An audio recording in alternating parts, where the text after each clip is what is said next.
Rose said, which wasn't entirely true. "And mind you keep that long nose out of other people's business, Wayne, or I might forget about that free drink. Shoo!"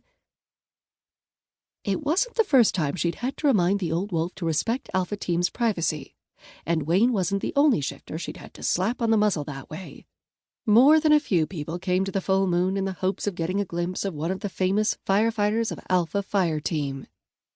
It wasn't just that Alpha Team saved lives every day, although that was impressive enough. It was what they were, as much as what they did, that attracted curious tourists from far and wide.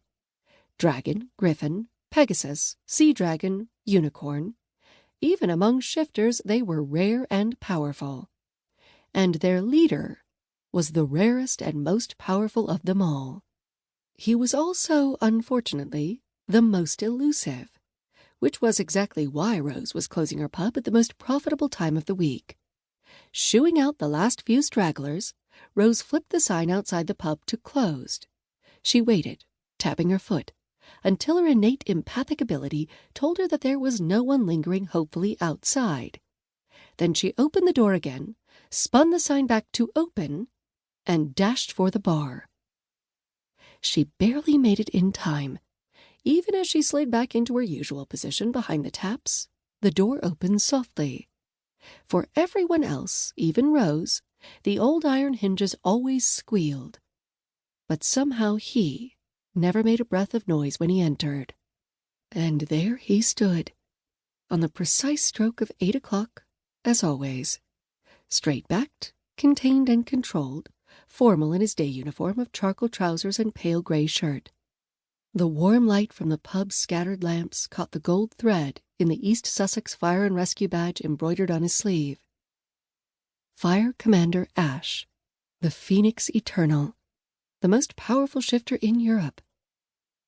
Rose's heart thudded against her ribs, so loud that she was certain he'd be able to hear it in the silent bar. As ever, Ash made the whole world tilt and refocus around him. It wasn't his physical looks. Oh, he was well built enough, especially for a man in his late 40s, but still nowhere near as big or burly as many shifter males. There wasn't anything unusual about Ash's coloring either. Slightly tanned, weathered skin, gray streaking his short, sandy brown hair. There was nothing out of the ordinary about him at all, except for the intense, leashed power burning behind those deep brown eyes. He was the Phoenix, not a, but the. Rose didn't know exactly how it worked, but there was only ever one Phoenix at a time in all the world. Even ordinary humans could sense the raging inferno hidden in the heart of that quiet, unassuming figure. To Rose's shifter senses, Ash blazed with alpha power. He was so bright, she could hardly bear to look at him, yet so compelling that she couldn't bear to look away. He was the most magnetic man she'd ever met. "Not our mate," whispered her inner Swan. "Ash!" Rose said brightly, drowning out her animal's unwelcome comment. "Come in, come in." He normally moved with utter assurance, but tonight he hesitated on her doorstep. His piercing gaze swept the deserted room, pausing briefly on the corner usually occupied by Alpha Team.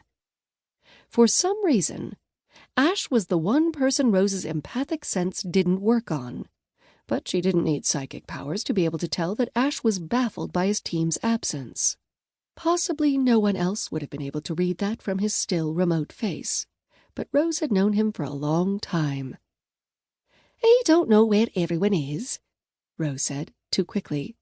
"Maybe there's some sort of event going on. I've been bored stiff. Come keep me company, will you?" Moving as gingerly as a cat on unfamiliar territory, Ash approached the bar. He clasped his hands behind his back, feet setting in parade rest. He had the air of a man who suspected a surprise party might be about to spring out at him. "The usual?" Rose asked, already reaching for a glass. Ash's chin dipped in a fractional nod. "Thank you." Rose poured his drink. As always, Ash slid a 20 across the bar in return. Rose had given up arguing with him about this years ago.